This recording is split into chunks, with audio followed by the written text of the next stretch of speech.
Bueno, vamos a empezar. Estimados compañeros y compañeras, alumnos, alumnas y todos aquellos y aquellas que nos seguís por streaming, gracias por acompañarnos esta tarde. La Facultad de Ciencias, con motivo de la festividad de San Alberto Magno, que se celebra a lo largo de este mes, y con el apoyo del Vicerrectorado de Transferencia, Innovación y Divulgación Científica, UADivulga, pone en marcha el cuarto ciclo de divulgación científica, Conciencias. ¿Por qué lo hacemos? Quizás os estéis preguntando. Pues dejadme que os dé algunos motivos. La divulgación científica hace que la información y los avances científicos sean accesibles para el público en general. Fomenta la curiosidad y el pensamiento crítico. Contribuye a aumentar la conciencia sobre los problemas globales como el cambio climático, la pérdida de biodiversidad y las amenazas a la salud pública. Permite que las personas puedan tomar mejores decisiones en cuestiones importantes como la salud, el medio ambiente y la tecnología. Inspira vocaciones científicas basadas en la relevancia de la ciencia. Integra la ciencia en la cultura popular, lo que puede enriquecer la literatura, el cine, el arte y otros campos creativos, también la cocina. En un mundo saturado de información y desinformación, la divulgación científica basada en evidencia y datos confiables es fundamental para contrarrestar teorías y creencias infundadas. Y finalmente, y no menos importante, sensibiliza a los responsables de la toma de decisiones y al público en general sobre la importancia de la inversión en investigación científica. Por todos estos motivos, y porque sin ciencia no hay futuro, bienvenidos a Conciencias. Hoy nos reencontramos y celebramos esta cuarta edición en torno a una mesa. No podía ser de otra manera. Con un menú rico, en el que la tradición y la innovación van de la mano. Entre las cosas que mejor definen a un país, una región, una cultura o una civilización, se encuentra la gastronomía. Los alimentos y las técnicas culinarias reflejan la historia, las tradiciones y las creencias incluso de una sociedad. La comida es una forma de preservar y transmitir la herencia cultural a través de generaciones. Pero es también un claro exponente de su desarrollo. No en vano, la gastronomía, incluyendo la producción, distribución y venta de alimentos, genera empleo y contribuye significativamente, por ejemplo, a la economía global, a la salud pública, a la educación, al medio ambiente. Total, nada. La gastronomía es un campo en constante evolución, donde los chefs, cocineros y científicos alimentarios experimentan con nuevos ingredientes, técnicas y presentaciones. El equilibrio entre tradición e innovación es esencial para la evolución de la gastronomía. La tradición actúa como un ancla que mantiene vivas las raíces culturales, mientras que la innovación permite que las artes culinarias se mantengan frescas y emocionantes, atrayendo a nuevas generaciones y explorando nuevas posibilidades. Hemos de tener en cuenta que la intersección entre tradición e innovación no sería posible sin conocer mínimamente los procesos químicos, biológicos y físicos detrás de la cocina.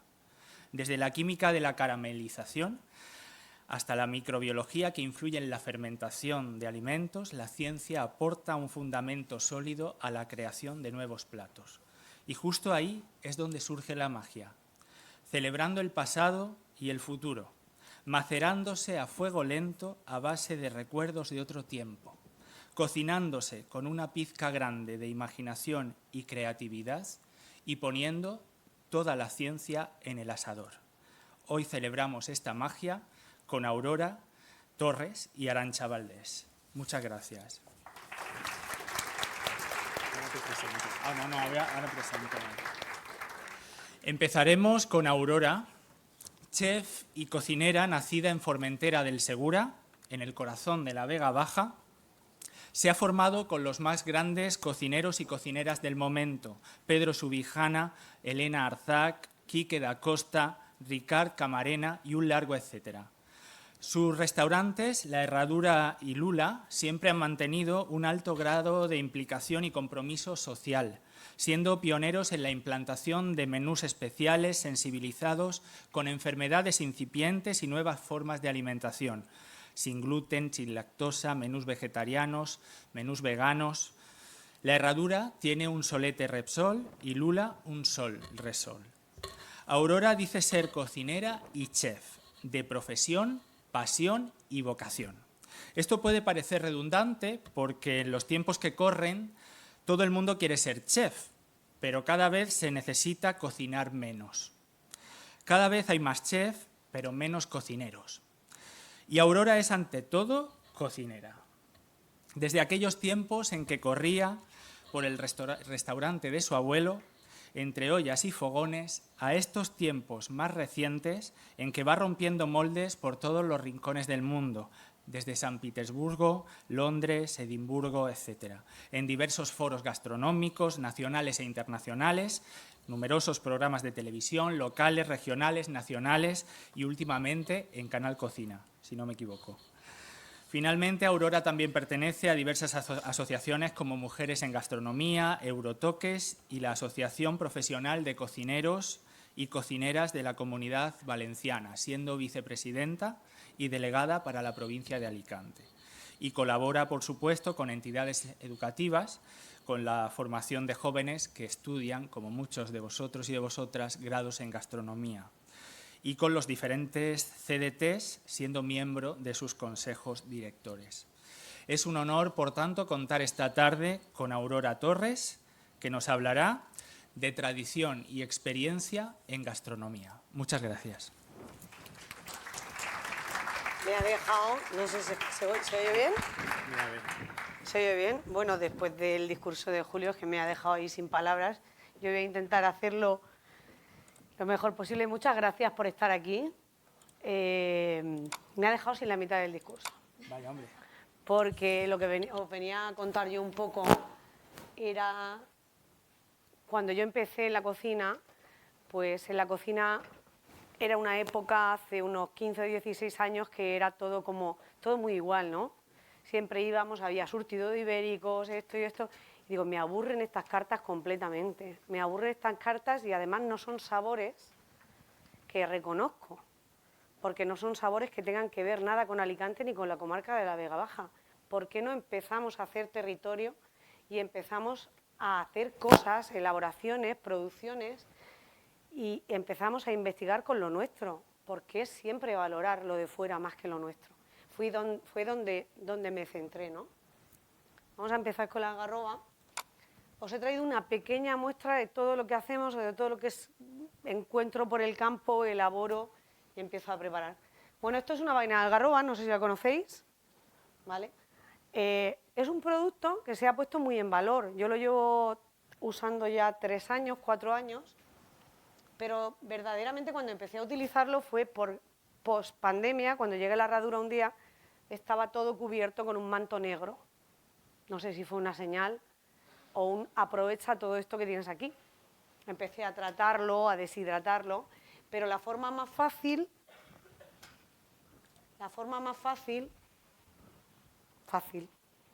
es secar todas las algarrobas al sol, como se hacía tradicionalmente, luego las rehidrato en agua, sacamos toda la pulpa.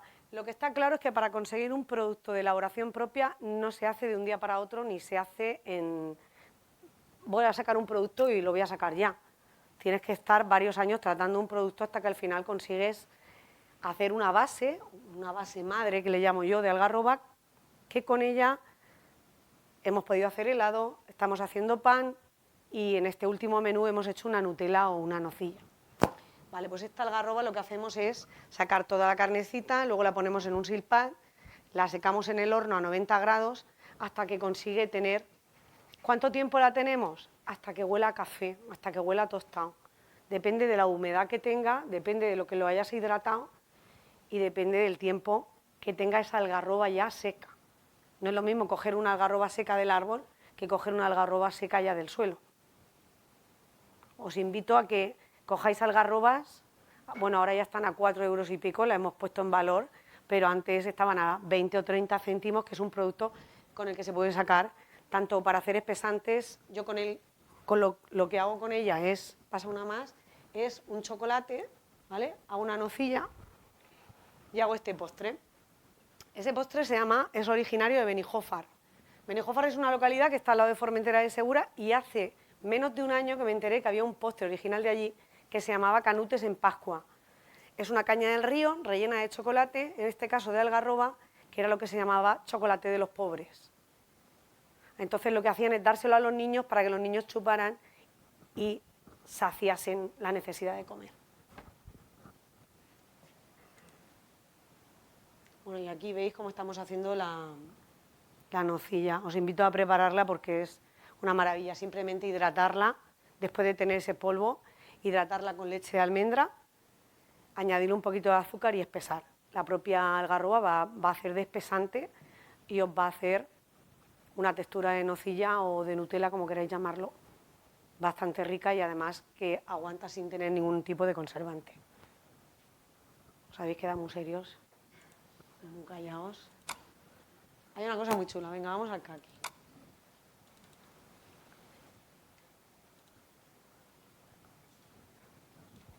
Caqui que hasta hace poquito parecía impensable, que la primera vez que fui a Valencia por el caqui persimón, te vas encontrando árboles naranjas, digo yo, son naranjas.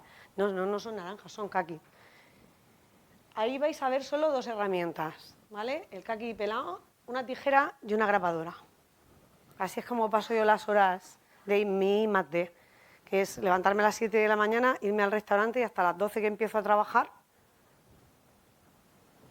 echarle todas esas horas de I+D. Cuando ya tenemos unos poquitos pelados, lo que hay que hacer es colgarlo. Bueno, no está en orden, pero ahora os explico un poquito todo el proceso. Son chinchetas, ¿eh? Son chinchetas y hilo de sedal. Os estoy hablando del oshigaki. El oshigaki es un kaki seco, deshidratado japonés, de una tradición de hace más de 100 años.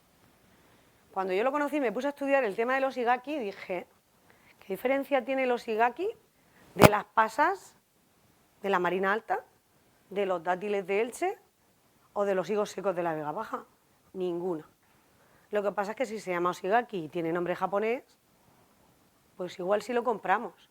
Pero si se llama higo seco o se llama dátil de Elche, pues igual lo dejamos un poquito más de lado y no lo ponemos en las bandejas de los polvorones en Navidad. Vamos a recuperar un poquito eso nuestro, porque realmente es en lo que nosotros creamos y con lo que nosotros queramos cocinar.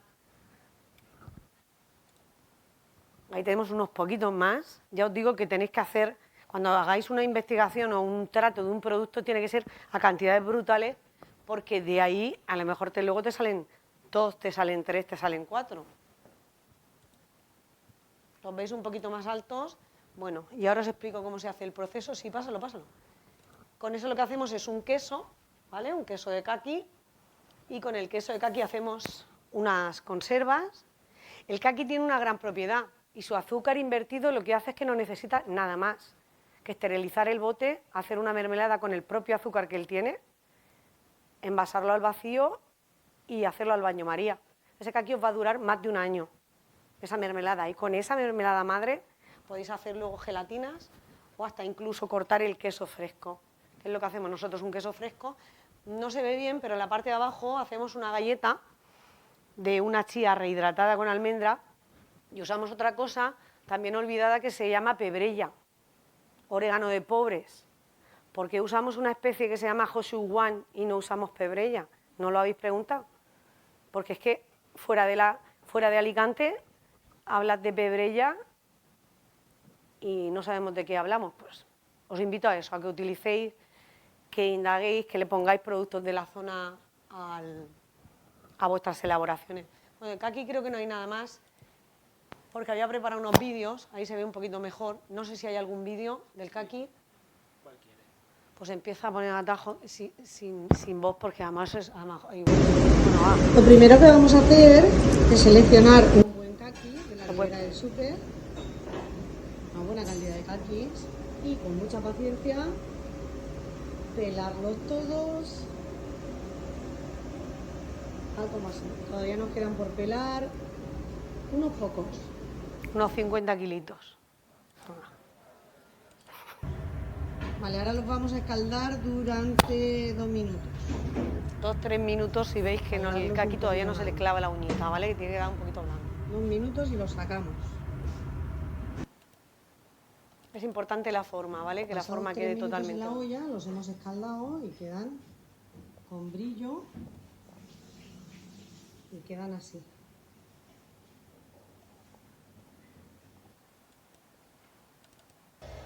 Bueno, y aquí tenemos el primero. Hay que tener paciencia para hacerlo, ¿eh?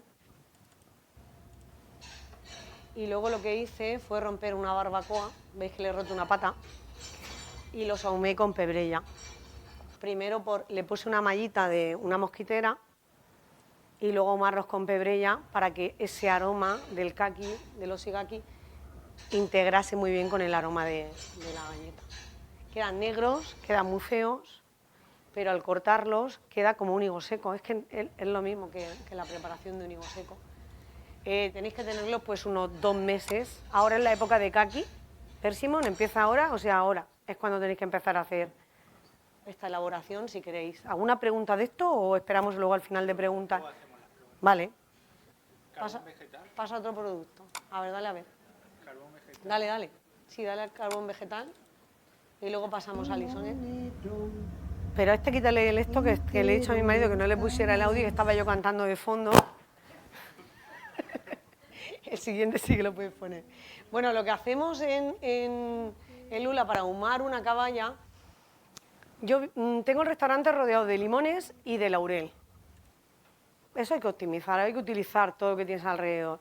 Entonces va una mañana el jardinero, pela todo el laurel y me deja todo el laurel allí. Imposible hacer guisos con todo eso que había allí y con todas esas ramas. ¿Qué se me ocurre? Pues se me ocurre aprovechar el calor residual de un racional de 16 bandejas, que al final ese calor residual no va a ningún sitio, y cuando termino de cocinar lleno todo el horno. Todo lo que estoy explicando implica trabajo, porque luego hay que limpiarlo.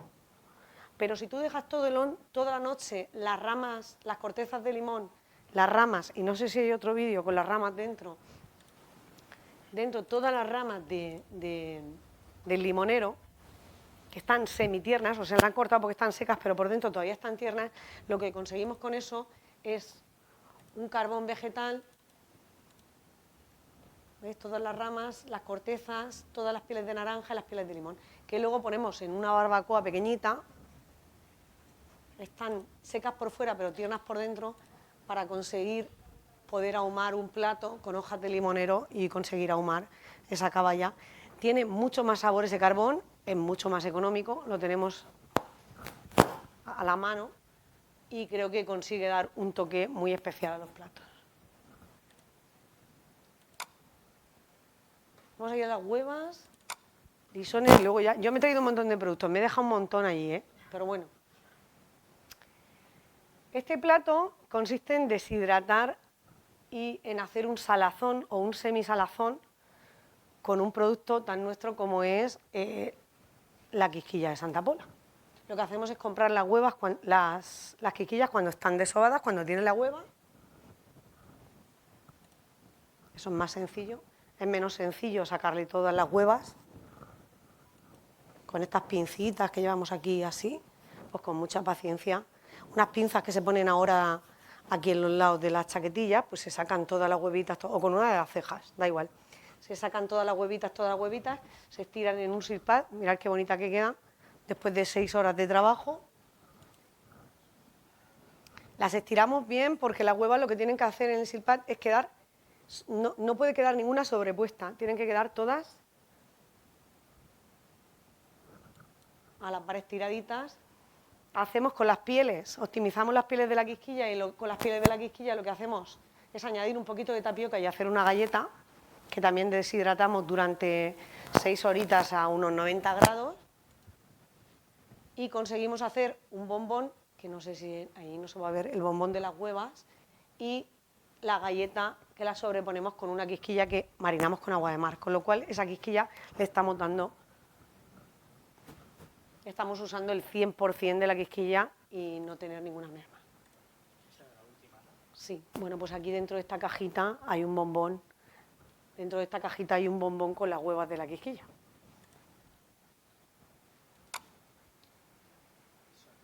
Vale. Vamos a profundizar en esto. Si os digo rúcula selvática, os sonará más que si os digo lisón o gisón. Pues es lo mismo. Solo que rúcula selvática hay que comprar en una bolsita y el lisón está en el campo a las orillas de los limoneros y las naranjas, y salvo en la Vega Baja de Murcia, parte de la huerta de Valencia los arrancan y se los tiran a los animales. O los venden a multinacionales para que luego nos los revendan en bolsa. No voy a decir la marca Floret, bueno, ya se me ha escapado. ¿Vale? Me resulta un poquito absurdo, reflexionando en esto, me resulta un poquito absurdo que arranquemos una mala hierba para venderla y que nos las vendan luego a nosotros. Yo creo que se nos queda un poquito cara imbécil, porque es que es lo mismo. Solo igual que hay partes en España donde se tiene que saber dónde coger las setas, cómo coger las setas y cuáles son las que se comen y las que no, es un trabajo de investigación de campo, de salir al campo y de saber y diferenciar cuáles son. Si las amplías, ves que tienen unas hojitas pequeñas, la rúcula normal tiene la hoja un poquito más ancha, pero que sepáis que esta planta estaba a la salida de mi casa, en el suelo. ¿Cómo? Esto ya cuando me las llevo al restaurante, mirar cómo vienen todas llenas de hojas secas, de tierra. Creo que el mayor trabajo es limpiarlos. El mayor trabajo no es arrancarlos y reconocerlos, sino el mayor trabajo es limpiar todas las piedrecitas, todas las hojas que vienen secas. A lo mejor yo qué sé, de 2 sacos de lisonet consigues 2 kilos. Pero una vez limpios, pensé cómo se podía utilizar eso durante todo el año, siendo tan temporal y lloviendo tan poco como llueve en la Vega Baja, pues muy sencillo. En la Vega Baja se consume el tallo de alcaparra, creo que hay uno muy parecido que se llama raín de pastor, también muy parecido. Se me ocurrió hacer una disolución de azúcar, de una proporción de azúcar por 2 de sal por 1 de vinagre de manzana.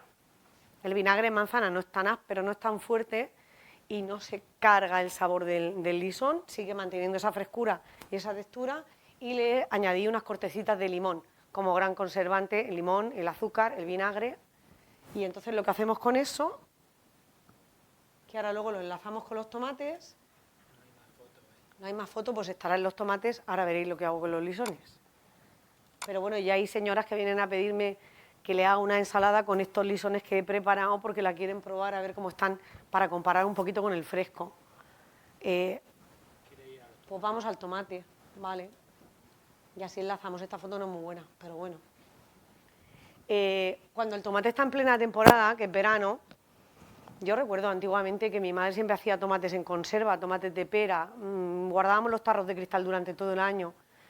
Sé que ahora el ritmo de vida que llevamos nos hace frenar y no hacer esas conservas, no hacernos esos caldos, pero como se está poniendo la economía y con los productos de fuera de temporada que comemos, creo que volver a comer lo que comíamos antes, luego nos va a explicar ella las propiedades, pero comer el producto en plenas facultades, en plena temporada, no la temporalidad solo por el sabor, sino por el precio.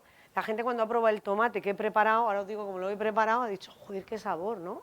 Da igual que sea verano o invierno. Los he hecho de un modo italiano, que es secarlos al sol y luego deshidratarlos en el horno, en este caso, porque hice tanta cantidad que el Alacor no me cogían. Y luego lo que hago es ponerlos en aceite, tomate seco en aceite. Hasta ahí los venden en bolsitas que también los podéis rehidratar. Vale, pues con esos lisones hacemos una hostia o una oblea de tomate con un poco de encurtido, cebolla, un tofe de naranja, porque siempre pienso, cuando hacemos un plato, cuando creo un plato, siempre pienso que ¿qué hay alrededor de ese plato? Alrededor de los lisones hay naranja, o sea, ¿qué conjuga bien con el sabor del plato?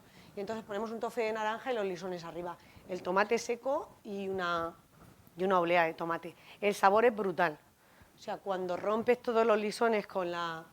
Y ahora os explico un poquito cómo hago la hostia, creo que está ahí. Vale.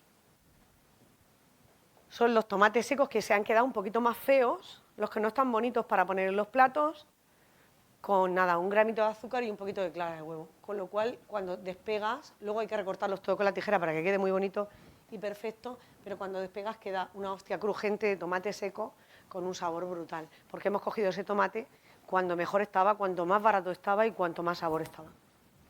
Yo no sé si de tomate hay algo ya. No. Queda una sorpresa. Bueno, sí. El pañuelo, que es lo que más cuesta. Nada, emulsionar el tomate bien, sacarle el agua, estirarlo y dejarlo en sí para reposar, y conforme vaya soltando agua el tomate, ir secándolo con un papel de cocina hasta que el tomate ha tirado el agua totalmente, y 90 minutos 70 grados. Parece fácil, pero como lo dejes un segundo en el horno se te va. Y si se te pasa de temperatura y no se te quema, no lo puedes cortar bien y se te rompe. O sea, es un... Y luego nada, sellarlo con un sello que tenemos de forja. Pues vamos a las ñoras, por ejemplo, y ya está, ñoras y regaliz. Vale, la ñora verde de la Vega Baja es una ñora autóctona que tengo que decir que a uno de los críticos más temidos de la Comunidad Valenciana le sorprendió. La diferencia entre la ñora roja y la ñora verde no es que esté madura, es una variedad. Es una variedad que solo está 15 días, solo está 15, 20 días al año en la Vega Baja, solo. Para conservarla durante todo el año no se pueden poner en agua porque tienen más carnosidad que la roja, y al ponerla en conserva en agua, también lo he probado, se destruyen, no tienen textura. Al final esa ñora no la puedes utilizar, se queda hecha un puré. Con lo cual lo que hago con ella es otra forma de conservación, que es que guardo todos los tarritos. Veis que ahí hay uno de mayonesa, otro de frutos secos, todos los tarritos que esterilizamos, ¿está claro? Y luego lo que hacemos es asarlas para darle un poquito de textura, simplemente con aceite de oliva, sal y pimienta. La pasamos a un tarro con el propio aceite y hacemos 20 minutos de baño María. Esas ñoras están listas para comer hasta que vuelvan los 15 días de final de julio, que es cuando están las ñoras verdes en la Vega Baja. Con todo esto es con lo que yo hago los menús luego. Yo me preparo un menú un año anterior. Compro productos, elaboro productos, y luego hacer un menú de degustación cuando ya tienes toda la alquimia hecha resulta más fácil. Y luego tienes que crear algo con lo que has hecho. Y bueno, íbamos al regaliz y ya me deja un montón de productos, porque digo, yo no sé cuánto tiempo tendremos. ¿Alguien conoce de dónde sale el regaliz? Tú sí. De una raíz, ¿vale? Es una planta invasora, que hasta hace poco en la Vega Baja, hasta hace un par de años, estaba dando muchos problemas porque nadie quería arar el campo donde el regaliz había proliferado, porque se cargaba las cuchillas del tractor. O sea, llegó a ser un problema bastante grave, porque antes se arrancaba para consumir y de repente el humano dejó de consumirlo, y ese trabajo de campo que hacíamos nosotros de pequeños de sacar el regaliz ayudaba al agricultor. Ahora nadie lo compra, nadie lo vende en la puerta del Corte Inglés en palitos, ni... Yo ya he visto al hombre de la mesa plegable de playa, ya no lo veo por ningún sitio, pero lo he llegado a ver de pequeña. Cuesta mucho sacarlo, porque es una... Mira cómo está este huerto, ¿vale? Donde grabamos para un programa de tele, cómo estaba el huerto entero de regaliz. Imaginaros que un agricultor pequeño quiera sembrar patata, porque estos huertos son de patata, normalmente se sale en zonas de mucha humedad y en zonas donde el terreno es muy harinoso, o sea, el terreno idóneo para plantar la patata es punta, la variedad es punta, y entonces mirad cómo está este huerto, como para que alguien se atreva ahí a meter el tractor. Ahí lo veis un poquito más, pero bueno, son unos tallos, pasa uno más, ahí sí que lo veis. Es una raíz, es un tronco, ¿vale? Que cuando se limpia... Sí, pasa. Cuando se limpia queda blanco. Yo lo que hago es cortarlo, lo limpio, lo corto, lo deshidrato y hago una especie. Esa especie me resulta anisada y me resulta fresca, tanto para carnes como para pescado. Yo la utilizo más en el cordero y en ensaladas, queda muy rica, potencia mucho las ensaladas. Si queréis hacer dieta, son un poquito de regaliz, parece que le da un poquito de vida a las ensaladas y sobre todo actúa como un digestivo. Actúa como algo digestivo que hace que el cordero no sea tan fuerte, como un anís estrellado o así. ¿Vale? Y ahí se queda como un polvo totalmente fino. Os animo a hacer todas las especies, no sé si queda algún producto más.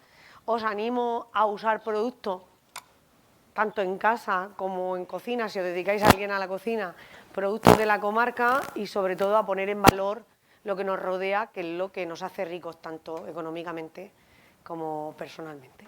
Y ya poco más. Vale. Bueno, muchas gracias, Aurora.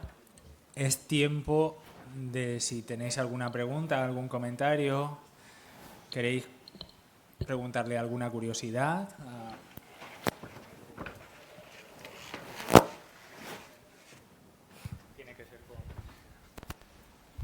Vale. Buenas tardes. Claro, tengo un montón de preguntas, pero voy a limitarse con 3. Primera, de caques. Me puedo sentar, ¿no? Sí, Para sí. preguntas. Digo, me ha dicho un montón, digo, a ver si me va a tener toda la tarde. Broma, dime. El caqui. ¿Los caques siguen siendo astringentes cuando están secando o no? No, cuando los escaldas, cuando los pelas y los escaldas, el azúcar interior del caqui sale para afuera y cuando se están secando, la parte exterior se le hace ese azúcar glass en polvo blanco como se le hace al higo seco y pierde toda la astringencia. Bien. Segunda pregunta. ¿Has probado secar la ñora verde como la ñora normal? No sé, sí. Yo cuando hago un producto lo he hecho puré, lo he hecho en crema, lo he intentado secar, lo he intentado deshidratar, lo he intentado cocer. El problema de la ñora verde es que tiene el triple de carne interior que la ñora roja. Sí, pero tiene sabor diferente, ¿no? Sí, pero a la hora de secarlo, el problema que tenemos en los Montesinos, que es donde yo tengo el restaurante y donde elaboro, es la humedad. Igual en zonas donde no tengan la humedad que tenemos en los Montesinos, se pueden secar. Como por ejemplo igual se pueden secar en Guardamar, porque en Guardamar José Rastol, que es un agricultor de 89 años, que tengo el gusto de conocer, la seca, la ñora, no sé si sabéis que muchas la secan, sobre todo en Guardamar, en la orilla de la playa, en el mar, con la arena del mar. Porque la arena del mar lo que hace es transmitir el salitre y las ayuda a secar. Lo que es en el campo, en los Montesinos, imposible. Se me pudrieron así como 20 kilos de ñora verde. O sea, no se puede. Igual en otra zona donde sea de playa, de mar, en la orilla de la playa, puede ser que se seque. Pero lo que es en el centro, con la humedad que hay, tiene que tener un clima o ponerlas en una deshidratadora 3 días o 6. Tiene una cantidad de grosor de carne el triple no es hueca por dentro, es casi maciza. O sea, por dentro es carne todo. Sí, pero... ¿Se podrá? Claro que se podrá. Solo pensaba que puede dar un sabor diferente, que no puedes conseguir ninguna otra manera. Es un sabor más ácido que la ñora roja, menos picante, menos especiado, más ácido y un sabor casi cítrico. Es un sabor muy distinto al de la ñora roja. Perfecto. Y la última pregunta, ¿cómo se tratan las huevas?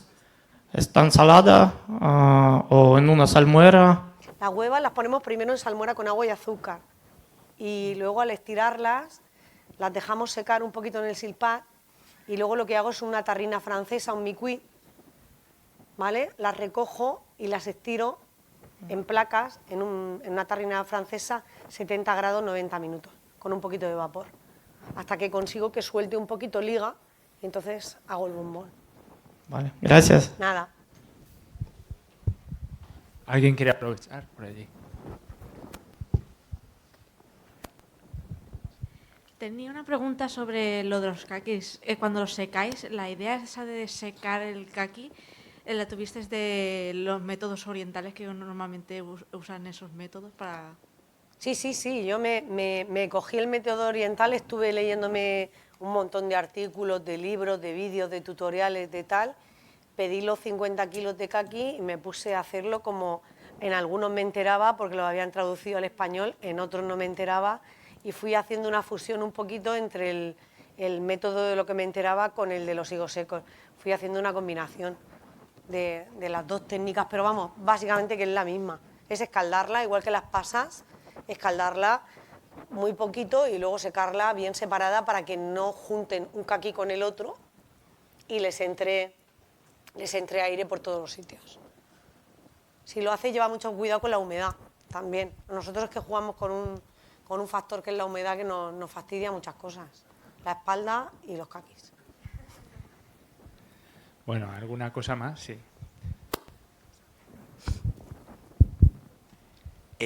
¿Económicamente te sale rentable invertir tanto tiempo en investigar estos nuevos productos?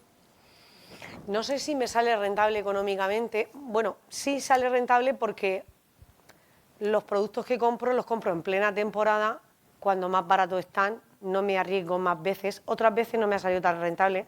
Te puedo contar una que compré 6 pulpos para hacerlos secos y se me pudrieron. Ahí rentable no me salió nada. Pero, por ejemplo, yo tengo la suerte de tener, donde mi abuelo tenía el restaurante, tengo la suerte de seguir la huerta viva gracias a mi tío Pepe el Lula, que es el único que queda de la segunda generación de los Lulas, que planta cosas por gusto. Bueno, luego se las cambió por comidas en el restaurante, pero me llega con 50 kilos de calabaza, pues no me queda otra que investigar con calabaza. De todas formas, no lo hago porque me salga rentable o no rentable económicamente, porque si te dedicas a la gastronomía, te dedicas a la cocina, hay que hacer cosas que te llenen, si no te asfixias. De estar echando entrecot a la parrilla te asfixias. Eso factura y hay que hacerlo, ¿no? Si alguien viene un día, te entran 50 clientes y te piden 50 pollos, hay que hacerlos. Aunque te pongas a pensar en la S del dólar, tú baja la cabeza y te tienes que hacer los 50 pollos, pero sales emotivamente destrozada de allí. Pero haciendo estas cosas, lo que hago es, lo voy a llamar mi yoga, ¿vale? Con esto me realizo, me gusta ir a la huerta, me gusta ver qué se sigue plantando, me gusta hablar con agricultores, investigar un poquito, y aunque económicamente a veces no sea rentable, la mayoría de las veces sí, emocionalmente lo es mucho.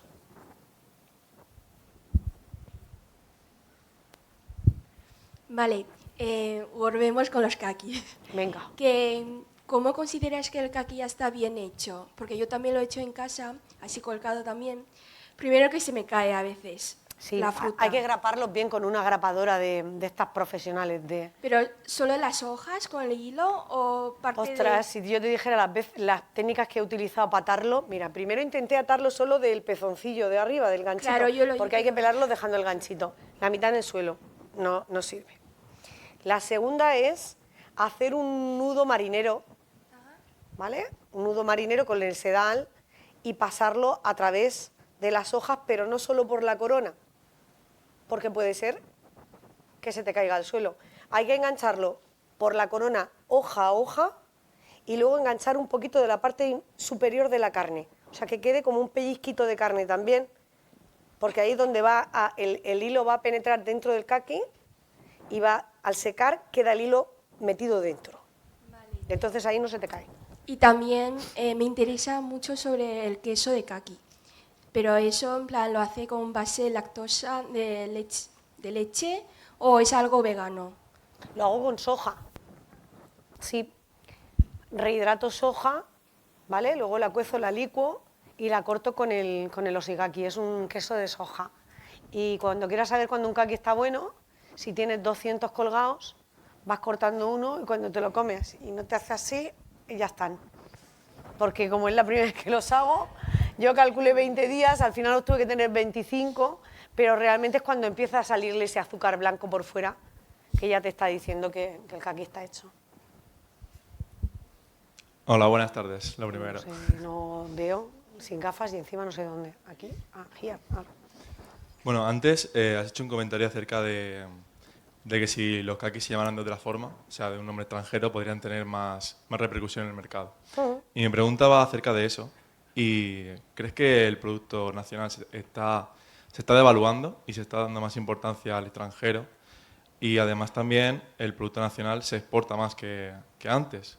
O sea, yo la percepción que tengo acerca de eso es que estamos quitándole valor y pienso que estamos perdiendo la calidad que... Estamos perdiendo identidad. Exactamente. ¿Vale?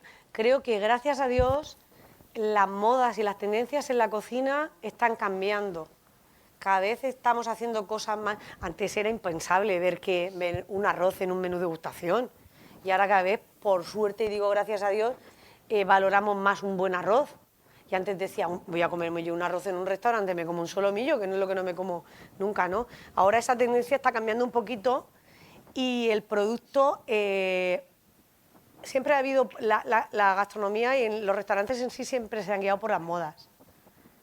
Menos yo, que me han considerado un poco loca, y yo cuando todo el mundo tiene atún rojo, yo no quiero atún rojo.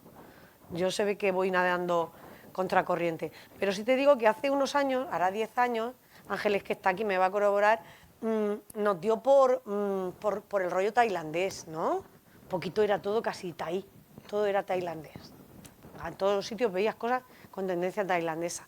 Luego por las algas. Qué aburrimiento de algas, ¿no? Pero nunca nos ha dado nada como nos está dando ahora, o como les está dando a la gente ahora, por utilizar productos de cercanía.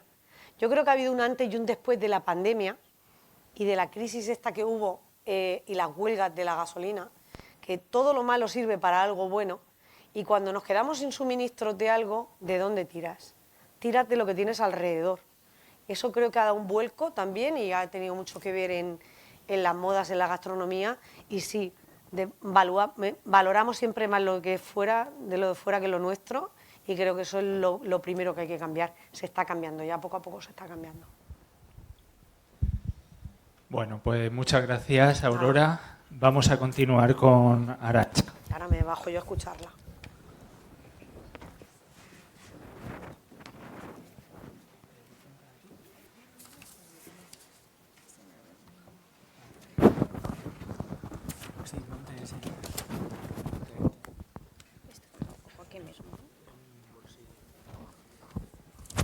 Bueno, pues mientras Arantxa se prepara, yo creo que un aplauso a Aurora estaría bien.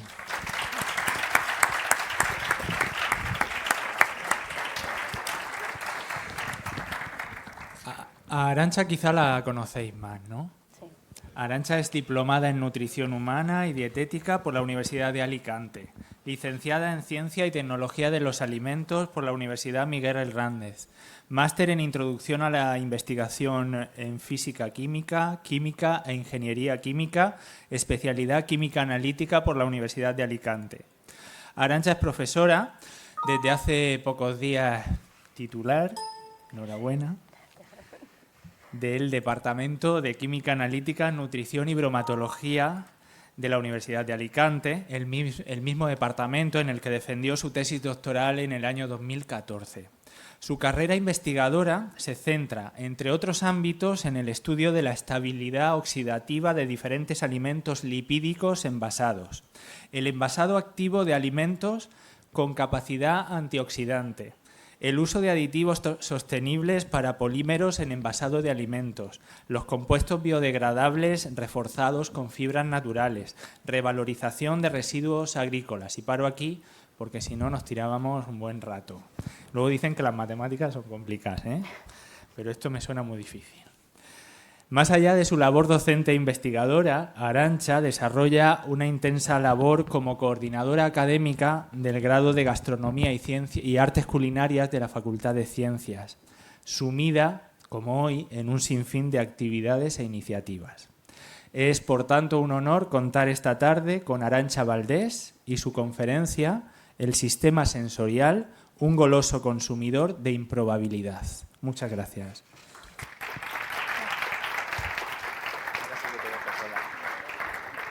Gracias, Julio. A ver, esto...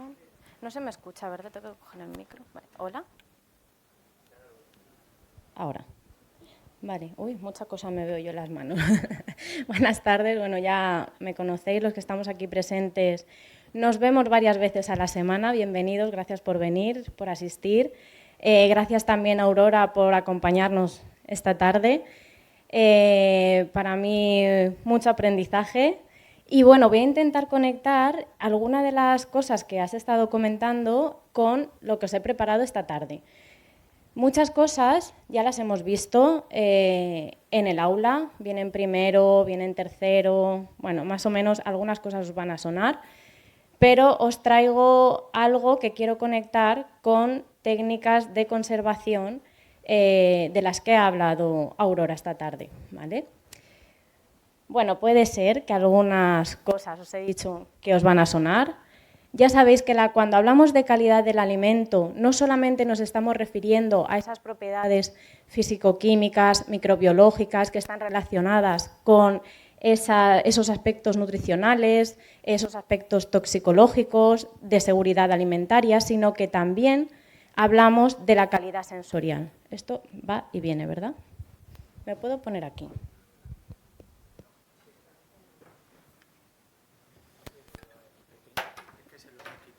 Ah, ¿este?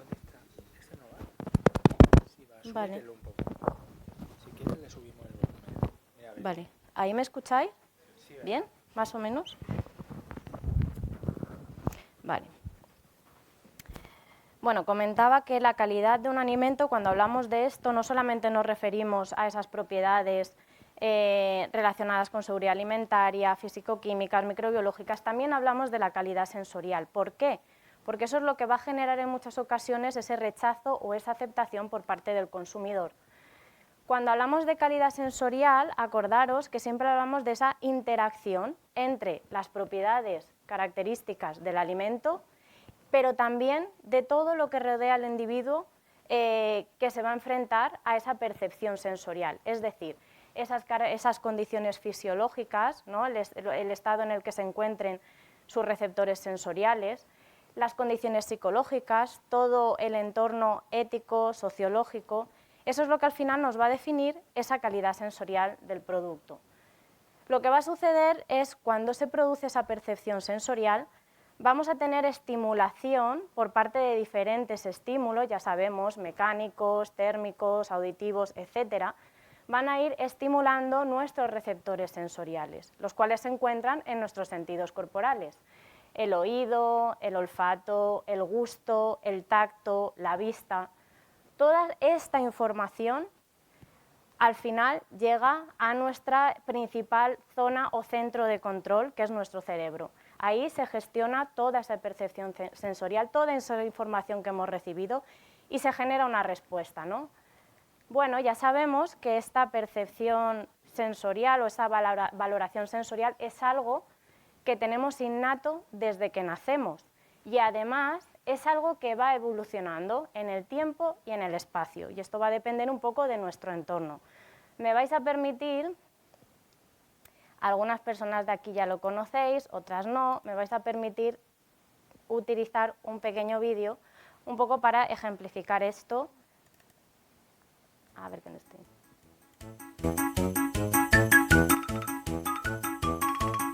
Bueno, este ya lo conocéis, es mi hijo, es Arit, ¿no?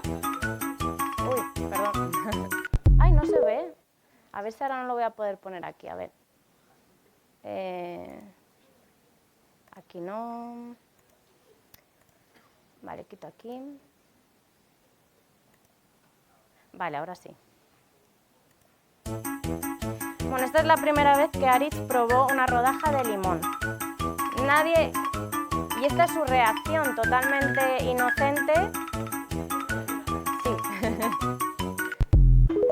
Pero fijaros una cosa, os he dicho que la percepción sensorial es algo que nacemos innato para poder hacer estas valoraciones, ¿no? ¿Qué veis en el vídeo? ¿Os llama algo la atención?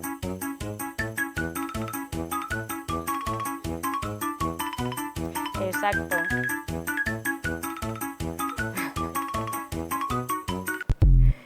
Exacto, lo prueba, lo ha dicho la compañera. La cara, viendo esa cara, parece que gustar no le gustó mucho. Le sorprendió, pero lo volvió a probar. No lo obligamos, lo estáis viendo, no le estábamos diciendo nada. Es decir, de ahí un poco el título de la charla, este ratito que quiero pasar con vosotros, es precisamente esto, de manera innata, nuestro sistema sensorial tiende a consumir información que nos llega a través de los distintos sentidos de manera, es que lo hacemos automático, buscamos ese de poder percibir, poder experimentar cosas que desconocemos, ¿no? Y de ahí radica la importancia que tiene conocer las propiedades organolépticas de los alimentos en gastronomía, precisamente por esto. Ahora os voy a contar un poquito la importancia que tiene la herramienta de análisis sensorial en gastronomía. Principalmente son 4 áreas, además de cocina, que es un poco la que nos compete hoy, también en industria alimentaria, porque el análisis sensorial ya sabemos que es una herramienta que se utiliza como control de la calidad de los alimentos, ¿no? Pero también como forma de expresión cultural y también para promocionar la salud. Hoy nos vamos a centrar en estas 2 primeras, en cocina y en industria alimentaria. ¿Y por qué me voy a centrar en ellas? Porque comentando un poco con Aurora, preparando el ciclo de hoy, yo le pregunté, bueno, Aurora, ¿con qué técnicas no te encuentras tú más cómoda, sueles utilizar mucho más en lo que es tu cocina? Y entonces me habló de la deshidratación de los alimentos y también el embotado. Bueno, yo hoy, como tengo poquito tiempo, voy a intentar sintetizar y resumir un poco los puntos más clave de una de esas técnicas que se utilizan de conservación de alimentos, que es la deshidratación. La deshidratación de alimentos no es más que un tratamiento térmico de los alimentos que se realiza para poder aumentar el tiempo de vida útil de estos productos. ¿Cómo lo hace? Reduciendo la actividad química y microbiológica de los alimentos, pero, porque casi todo tiene un pero, esto va a afectar inherentemente al valor nutritivo y también organoléptico. Y esto es un poco hoy lo que quiero exponer con vosotros.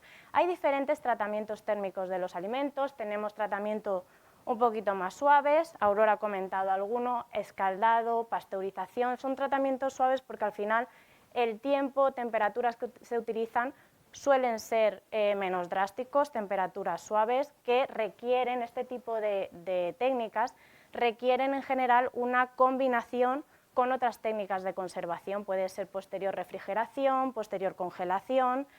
Luego hay otras que se utilizan temperaturas mucho más severas, la esterilización, que realmente si llevamos a cabo una buena esterilización, poca combinación con otras técnicas en general sería necesaria. Luego tenemos las de eliminación de agua y aquí nos vamos a centrar. Tenemos la evaporación, es decir, una concentración por ebullición, y la deshidratación. Y luego otros tratamientos en los que se aplica calor al alimento, pero en este caso no es como técnica de conservación, sino que se utiliza para tratar de modificar alguna característica más, por ejemplo, organoléptica, como puede ser el horneado, el asado y la fritura. Para intentar simplificar y hacer un esquema, un marco conceptual mental, el escaldado, pasteurización, la esterilización y la evaporación van a utilizar, para poder transmitir ese calor, van a utilizar agua caliente o vapor de agua caliente, ¿vale? La deshidratación, horneado y el asado utilizarán principalmente aire caliente, mientras que la fritura, como medio de transmisión de ese calor, de esa temperatura, van a ser principalmente aceites, ¿vale? Bueno, la deshidratación, un poco ya centrándonos en el tema, ¿qué es lo que realiza? ¿Qué mecanismo genera en el alimento para poder conservarlo durante más tiempo en condiciones óptimas? Lo que va a hacer es reducir la actividad de agua, y aquí me vais a permitir, creo que la charla de Aurora ha sido un poquito más entretenida, yo me voy a ir un poquito más al terreno de ciencia y tecnología de alimentos, chicos, lo siento, pero necesito contaros algo, alguna base para que entendáis un poco qué es lo que está pasando y por qué afecta de esa forma las propiedades organolépticas y sensoriales. Hay muchos productos que se deshidratan a día de hoy en la industria, ¿vale? Tenemos harinas de diferentes orígenes, tenemos el café molido, tenemos la ñora que hemos hablado antes, bueno, tenemos diferentes, los conocéis de sobra. Bueno, vamos a hablar de este concepto de actividad del agua. Ya sabéis, y si no lo sabéis, la estabilidad de un alimento no es función directa de su contenido en agua, tal cual, sino que depende de cómo ese agua se encuentra en el alimento. De esta forma encontramos lo que se conoce como agua ligada o agua libre. ¿Agua ligada a qué? A otros componentes, a los grupos hidroxilos de los polisacáridos, al grupo carbonilo, o puede ser al grupo amino de las proteínas, puede ser que se encuentre formando puentes de hidrógeno, es decir, es agua que realmente está en el alimento, pero no está disponible o libre ¿para qué? Para la acción de enzimas, para la acción de microorganismos, ¿vale? Esto, si hablamos desde el punto de vista más de la ciencia de los alimentos, se expresa por lo que se conoce la relación de la actividad del agua, es decir, la relación entre la presión de vapor de agua del alimento frente a la presión de vapor del agua pura a la misma temperatura. Aquí es como digo en clase, que no cunda el pánico, nos relajamos. ¿Esto qué quiere decir? El valor de actividad del agua siempre va a tener un valor entre 0 y 1, ¿vale? El 1, el agua pura. Por tanto, todos los alimentos tendrán una actividad de agua por debajo de 1.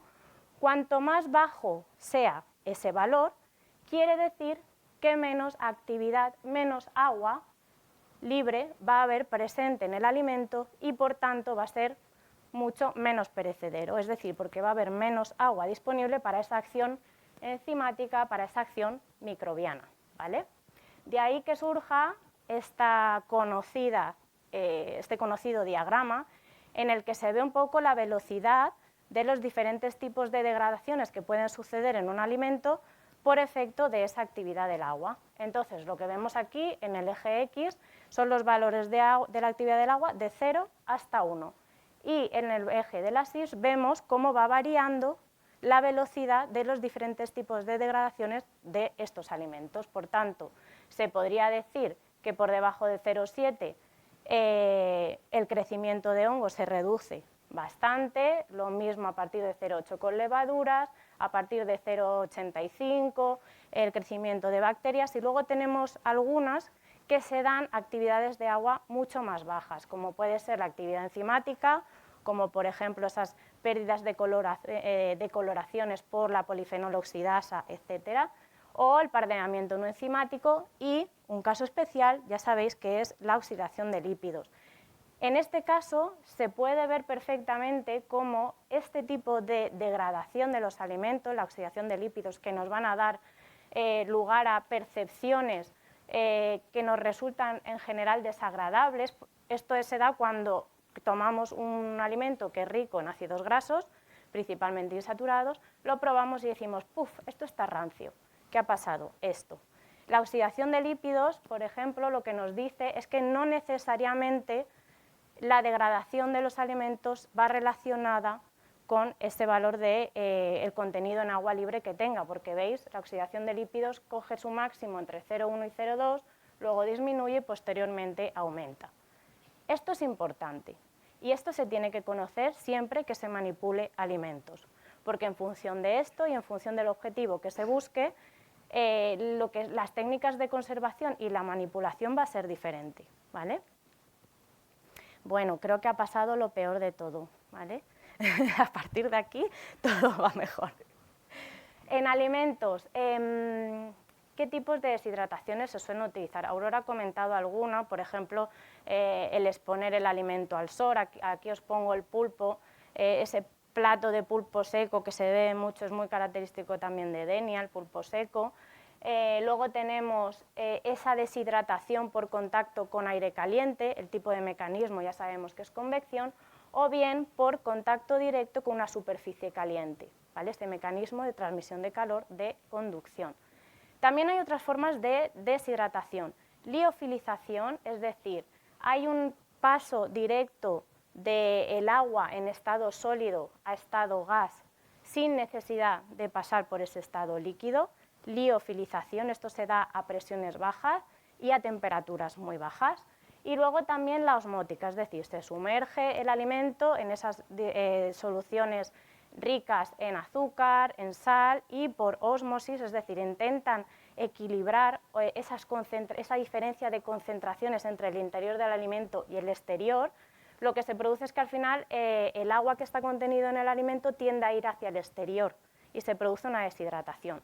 Realmente la deshidratación osmótica no entraría dentro de lo que yo quiero contar hoy, porque realmente no se produce una deshidratación importante del producto, pero bueno, sí que se considera también un tipo de deshidratación. El inconveniente, o no inconveniente, porque al final yo creo que cada uno tiene su particularidad y sus características que se pueden potenciar. En este caso, lo que va a suceder es una absorción de sabores y aromas bastante importante respecto a otras técnicas de conservación. Y bueno, voy a explicar brevemente qué es lo que pasa cuando deshidratamos un alimento en una de las técnicas que más se suelen utilizar en cocina, que es esa deshidratación por convección y por conducción, es decir, cuando introducimos el alimento en un horno por convección, en el que va a estar en contacto con el aire caliente, que a su vez va a estar circulándose por el ventilador, y también va a estar en contacto con esa bandeja que va a ir cogiendo temperatura, y por conducción se va también a calentar el producto. Bueno, aquí rápidamente podemos ver en este esquema que lo que va a suceder es que el aire seco que circula por el exterior en contacto con la superficie del alimento, lo que va a hacer es evaporar ese contenido de agua que hay en la superficie. El agua pasa a estado gas, y por efecto de esa velocidad, de esa circulación del aire, ese vapor de agua se elimina. Esto genera una diferencia de presión entre la superficie del alimento y el interior. Y esa es precisamente la fuerza motriz o lo que impulsa a que suceda el proceso de deshidratación. Es decir, lo que va a intentar el alimento es intentar equilibrar esa diferencia de presión.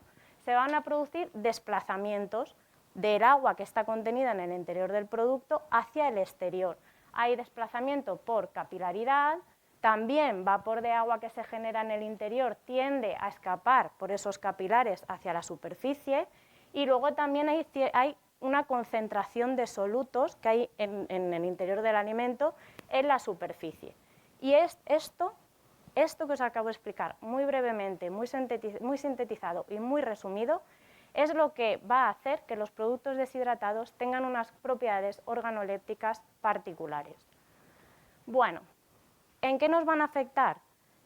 Primero, la textura es lo más obvio, textura que vamos a poder percibir a través del oído, a través de la lengua, el paladar, también si lo tocamos obviamente con los dedos, y también con la vista.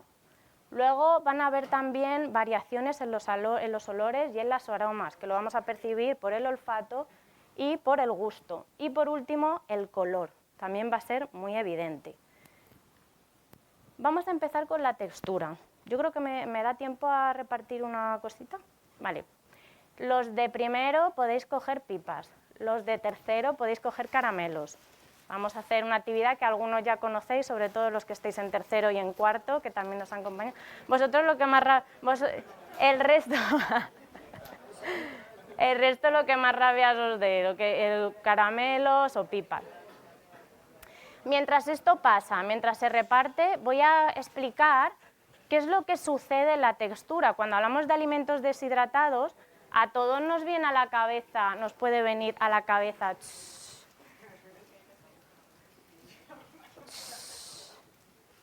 Mientras se reparte, seguimos, ¿vale? Un puñado, de pipas un puñado pequeño, con muy poquitas es suficiente. ¿Vale?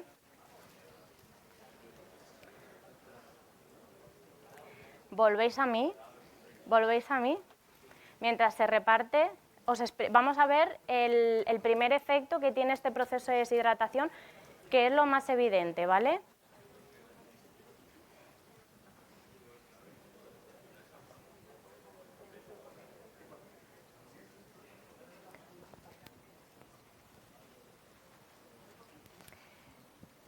Cuando hablamos de un alimento deshidratado, a la cabeza todo el mundo nos está viniendo algo así, ¿no? Es decir, si comparamos el alimento en crudo, un plátano, rodajas de plátano, con uno deshidratado, lo primero que es evidente, las propiedades sensoriales, organolépticas, es la modificación de la textura. Lo que estamos viendo es que hay una contracción, hay una pérdida de volumen y al final un endurecimiento del producto. Esto en algunas ocasiones da lugar a alimentos que aumentan en masticabilidad, son mucho más masticables, son mucho más adhesivos. Y aquí ya hay personas que me podrían decir, ¿esto de masticable qué es? Cuando hablamos de masticable, ¿a qué me refiero? ¿Alguien se acuerda?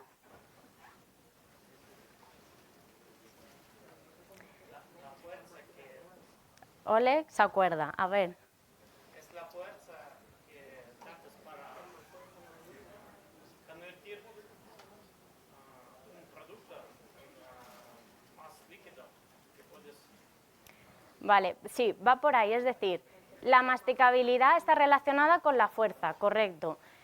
Son propiedades geométricas de la textura, ¿vale? Entonces, cuando hablamos de un producto masticable, por definición, se podría decir que se mediría o se podría valorar por el tiempo que tú tienes que estar masticando y masticando un producto para transformarlo de tal forma que puedas realizar la deglución, es decir, que lo puedas tragar, ¿vale? Cuanto más tiempo, más masticable. La referencia máxima de producto masticable, el chicle. Ahí puedes estar la goma de mascar, ¿vale? Que eso...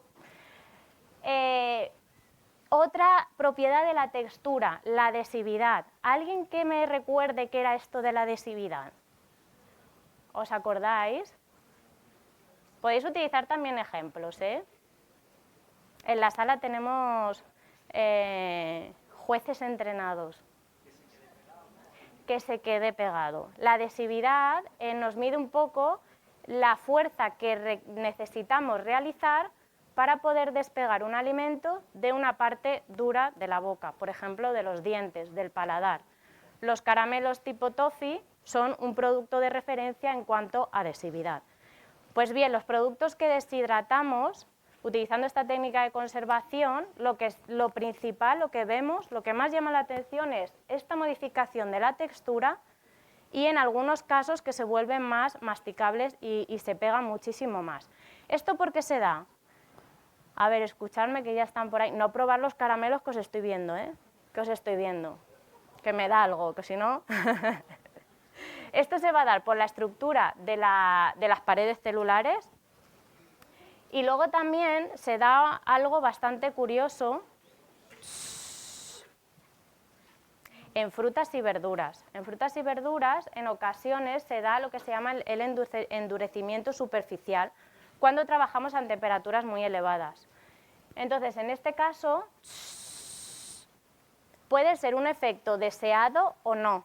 Es decir, se puede dar por una mala o una falta de control del proceso de deshidratación, se produce una corteza exterior por ese efecto, ese contraste de temperatura tan fuerte, pero en el interior el alimento todavía sigue hidratado, ¿vale?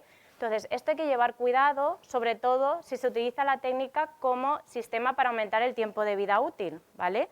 Porque si al final lo dejamos en el interior húmedo, puede ser que haya proliferación de microorganismos en el interior.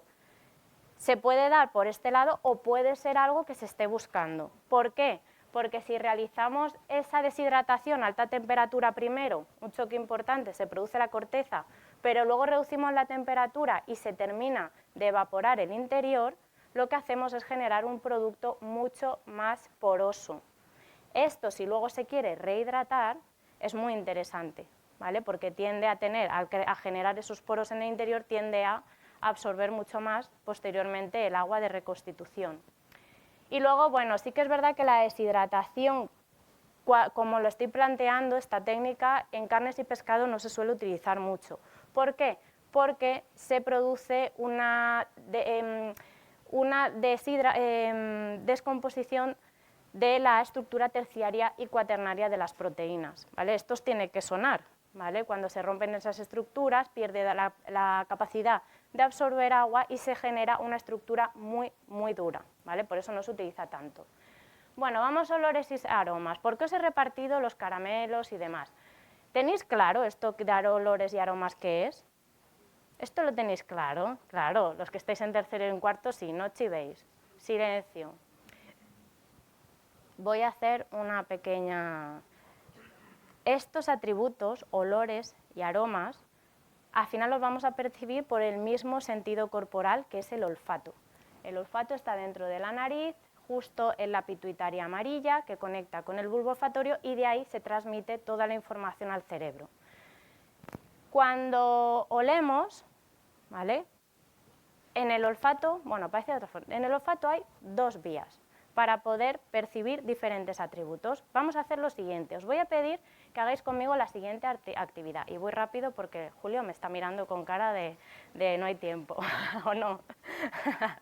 Bueno, vais a coger el caramelo o las pipas, ¿vale? Antes de meterlas en la boca, escucharme. Vais a taparos la nariz y introduciréis el caramelo o las pipas en la boca. Masticaréis el caramelo, en lugar de masticar, lo que hacéis es salivar y lo pasáis por toda la boca durante unos segundos. No quiero ver a nadie morado, por favor, ¿vale? A nadie morado, por favor. Unos segundos. Cuando ya tengáis bien distribuido y salivado el alimento, liberáis la nariz y aspiráis un poquito de aire, como hacéis cuando hacemos las catas de vino. ¿Qué es lo que habéis percibido? ¿Ha sido igual cuando habéis tenido la nariz tapada que cuando la habéis liberado? ¿Alguien que lo ponga en común conmigo? ¿Habéis percibido lo mismo? ¿Qué es lo que habéis experimentado? ¿Más intenso cuándo? Cuando has liberado la nariz. ¿Alguien más que pueda decir algo más? Cuando tienes la nariz tapada, solo percibes esos sabores dulce o ácido, pero al abrir la nariz empiezas a ver y sentir los aromas. Exactamente. Que está cambiando. Exactamente. ¿Cuándo? Y ser sincero, sinceridad absoluta, ¿vale? ¿Cuándo habéis percibido que estabais comiendo una pipa o un caramelo? ¿En la primera etapa o en la segunda? En la segunda. En la segunda. En la segunda es cuando habéis podido decir, ostras, esto es pipa o esto es caramelo. En la primera, aquí lo que habéis experimentado son las dos vías por las que podemos percibir los atributos organolépticos a través del olfato. La vía directa, ¿vale? Que es lo que estamos percibiendo son los compuestos orgánicos volátiles del entorno, en este caso del alimento, vía por la fosa nasal, llega a la cavidad nasal y ahí al bulbo olfatorio.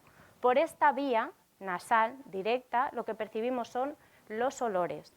Lo que habéis percibido cuando habéis cerrado la nariz, habéis dejado totalmente ciego al olfato. Lo que estaba actuando era el gusto y en lo que habéis percibido son los sabores básicos. Sabores básicos, dulce, ácido, salado, amargo, ¿vale? Ya lo sabemos, umami. Cuando habéis abierto el olfato, lo que habéis hecho es la segunda vía de acceso de esos compuestos orgánicos volátiles al bulbo olfatorio, que se llama vía retronasal, que esta se produce cuando masticamos los alimentos en la boca, ¿vale? Por efecto de la masticación, de la salivación, de la liberación de los compuestos volátiles del alimento a la boca, estos se comunican por la faringe al bulbo olfativo. A estos compuestos que habéis percibido de esta manera, a esto se le llama aromas. Y es lo que hace que nosotros podamos decir, oye, estoy tomando una pipa, estoy comiendo una fresa, ¿vale? A todo el combo, ¿vale? Y esto es importante un poco para seguir y para explicar un poquito qué pasa con el proceso de deshidratación. En general, estamos poniendo compuestos volátiles liberados en la atmósfera. ¿Qué es lo que va a pasar? En general, se tienden a perder respecto al alimento original. También se puede producir cierta oxidación de lípidos en alimentos que son ricos en los mismos. Al final estamos poniéndolo en contacto con oxígeno, con calor, que son, vamos, los amigos amiguísimos de los lípidos. Ya sabemos que siempre que estén estos factores, este tipo de degradación tiende a aumentar. Esto es importante cuando se realiza la deshidratación, controlar sobre todo las primeras etapas, temperaturas un poquito más suaves, ¿vale? Para evitar que esto se produzca, pero en general se tienden a perder. ¿Qué podemos hacer para limitarlo? Industrialmente lo que se hace es o se adiciona algún tipo de antioxidante sintético, de aromas también, naturales o sintéticos, se envasa a vacío, atmósferas modificadas, se protege de la luz, ¿vale? Con objeto un poquito de evitar esa pérdida o de recuperarlos. Y luego el color, también tiende a perder coloración el alimento que es deshidratado. Y esto se da también un poco por lo que hemos visto en la gráfica cuando os he enseñado la actividad del agua. Se dan reacciones como tipo Maillard, se dan reacciones enzimáticas, esa pérdida de las clorofilas, se generan otros compuestos, la feofitina, que es de coloración un poquito más marrón. ¿Cómo lo podemos evitar? Tiempos cortos, temperaturas suaves y también se pueden hacer tratamientos previos como puede ser el escaldado. El escaldado que nos permite una temperatura muy alta durante cortos periodos de tiempo que inactivan, por ejemplo, las enzimas que generan esa degradación de color, ¿vale? Luego también podemos envasar a vacío, envasar en atmósferas modificadas, por ejemplo, rica en nitrógeno, y adición de conservantes. Aquí os pongo, por ejemplo, 2 productos comercializados, mango deshidratado, piña deshidratada, en la que se utiliza este tipo de aditivos, principalmente sulfitos, ¿vale? Porque mantiene esa conservación del color. Bueno, a día de hoy, ¿en qué se está utilizando? En snacks saludables, crujientes, también en condimentos y salsas y en platados creativos, o como elemento para buscar esa sensación que hemos visto en Aritz, esa sensación de sorpresa. ¿Por qué? Ya lo dijo Ferran Adrià, el título de esta charla no era mía. Lo siento si a alguien ahora le ha caído un poco, pero no era mía.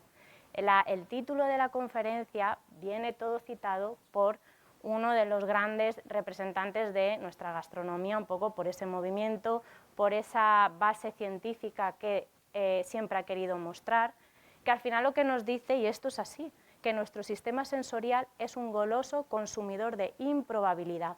Siempre estamos buscando experiencias nuevas que nos sorprendan y esta evolución se ha visto en la cocina. Es decir, hemos pasado de satisfacer nuestras necesidades básicas a buscar esa experiencia sensorial y emocional. Y es ahí donde han nacido pues, lo que conocemos como gastronomía molecular, lo que conocemos como esas deconstrucciones que a todos vosotros os tiene que sonar.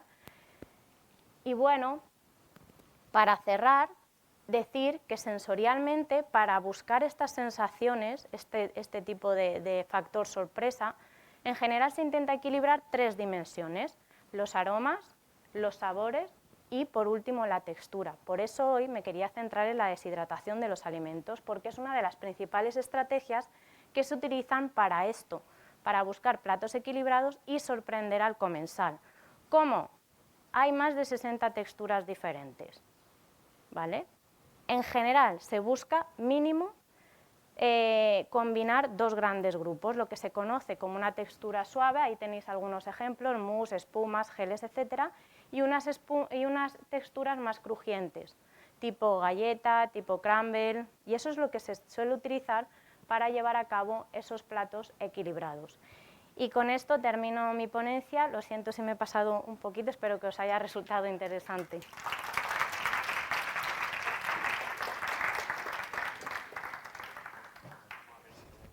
Sí, y si no yo los veo en clase. Bueno. Voy a por el agua. Vale. ¿Hay alguna pregunta, comentario? Ya sé que me dice Arantxa, yo lo veo en clase. Bueno, pero es que algunos no nos ven. Mira, Aurora sí. Ellos te tienen muy visto, pero yo me he quedado muy vista, pero me he quedado con ganas. A ver, ¿cómo encajarías, en qué deshidratación encajarías, cómo se hacen las frutas o verduras en cal muerta? ¿Es osmótica? ¿Es una deshidratación ¿Tipo osmótica? salazón?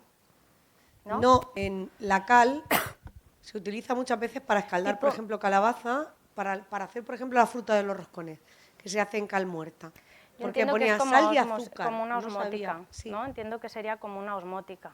Porque al final ahí lo que estás haciendo es generar un entorno externo-interior diferente Porque y por lo que dentro se, es tierno y por fuera es crujiente. claro, exactamente, y lo que se va a intentar es un poco equilibrar, ¿no? Al final lo que se intenta equilibrar es entre ese entorno en el interior mucho más acuoso, con esa atmósfera que en principio pues es más desecante, también el pH y todo también influye, entonces al final entiendo yo que es por ese, yo lo encajaría en ese tipo de osmótica.